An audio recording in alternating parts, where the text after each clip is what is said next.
Welcome, guys. So we start from 77. So basically, under ideal condition, the electromagnetic field inside a superconductor zero, and the Maxwell equation, which one must be true.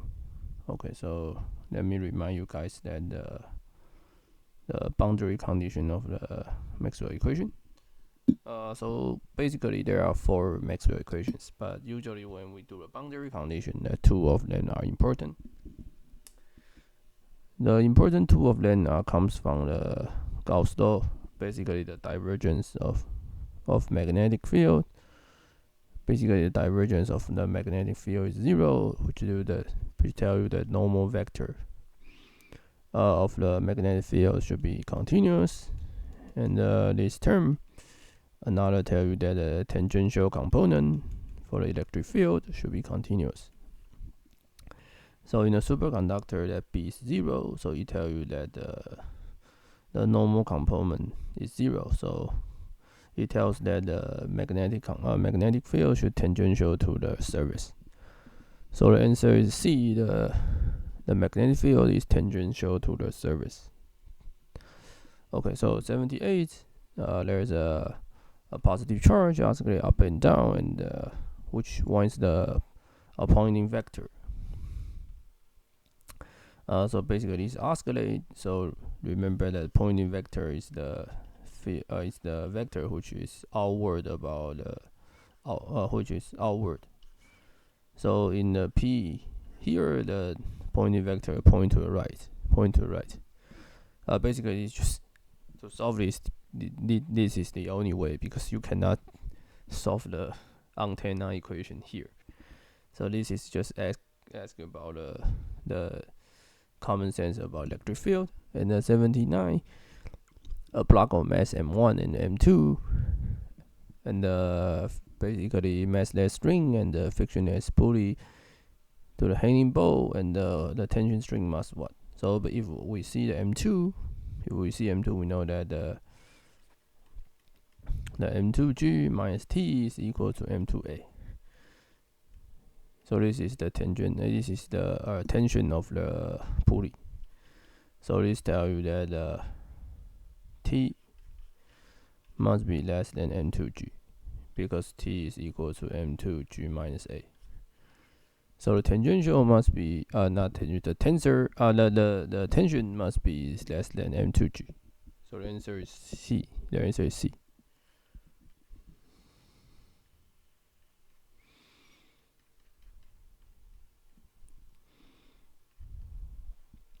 Okay, so let's solve number 80.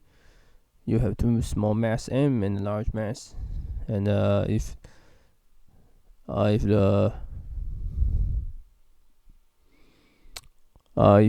tell you that the orbital is this formula, and ask about what value of M prime if we want to find effective mass. Basically, so you see we have this force on M, and this force on M. So this is total force, and we can collect the term what we want. So we have M plus 1 M over 4. So basically, this is effective M prime. So this is G M prime M divided by R squared. So effective M prime is large M plus M over 4. Large M plus M over 4. So the answer is D. So this the video speed is somewhat quickly, because in the test you need to solve the question immediately. So basically, we only highlight the key points. Okay, so 81, white light is normally incident on a puddle of the water. Okay, so maybe you need to draw a picture. A thin 500 nanometer layer of oil float on surface of puddle. So basically, this is 1.5. This is unequal to 1. This is unequal to 1.3. And this is 500 nanometer. And the most strongly reflective wavelength. Okay, so basically,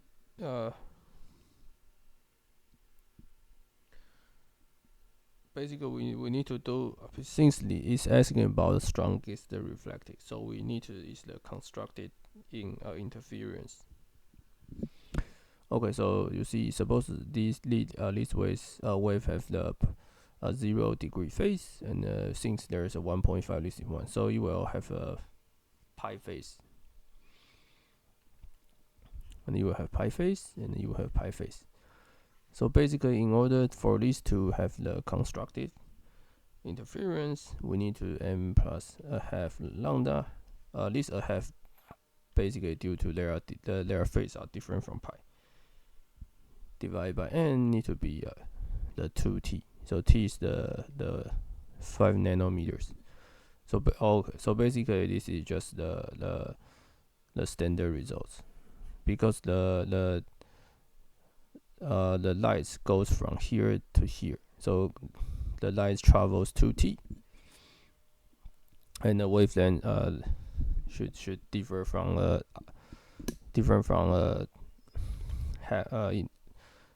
odd number odd divided by 2 wavelengths.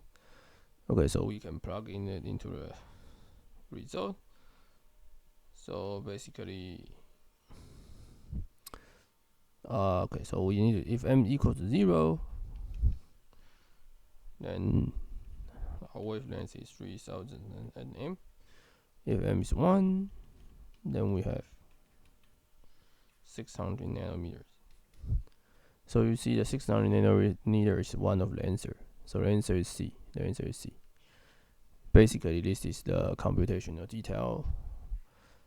And then remember that if this is not one, if this basically since this is the air, suppose you have 3 layers, N1, N2, N3. So if N1 is less than N3, then there will be a pi phase here. If N1 is larger than N2, then there's no pi phase here. So this is a key difference you need to remember. Okay, 82 say that basically you see the graph, so you already see this is basically the Snail's law. Okay, so let me remind you, Snail's law tell you this is theta 1, this is theta 2, then N1 sine theta 1 is equal to N2 sine theta 2. Okay, so this is the Snail's law we need to remember. Okay, so if this is 60, then this is 60, then it is 30, right? So it tells you that the outer space N1 is 1. So basically we have 1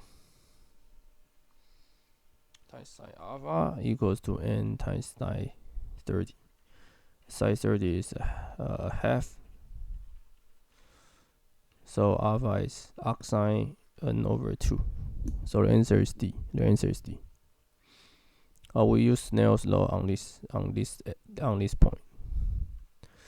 Okay, 83. As soon as solar flux at the Earth's surface is 1 meter square is 1000 watts, and the sunlight's normal complete reflecting surface has area 3, and now what's the total force exertion? Okay, so remember that the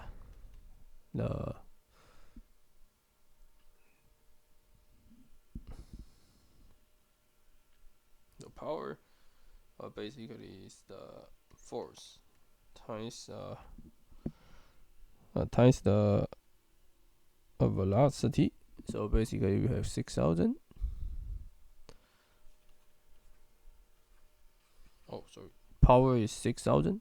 Why is 6000? Because this is 3000, and the reflected is 3000. So basically it is total. So basically it says normally completely reflecting.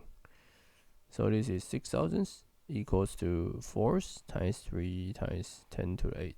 This is the speed of light. So we get the answer is 2 times 10 to the 5th newtons. So the answer is C. The answer is C. The answer is C. That's it. Okay, so I think up to here is enough. I will see you guys in the next video.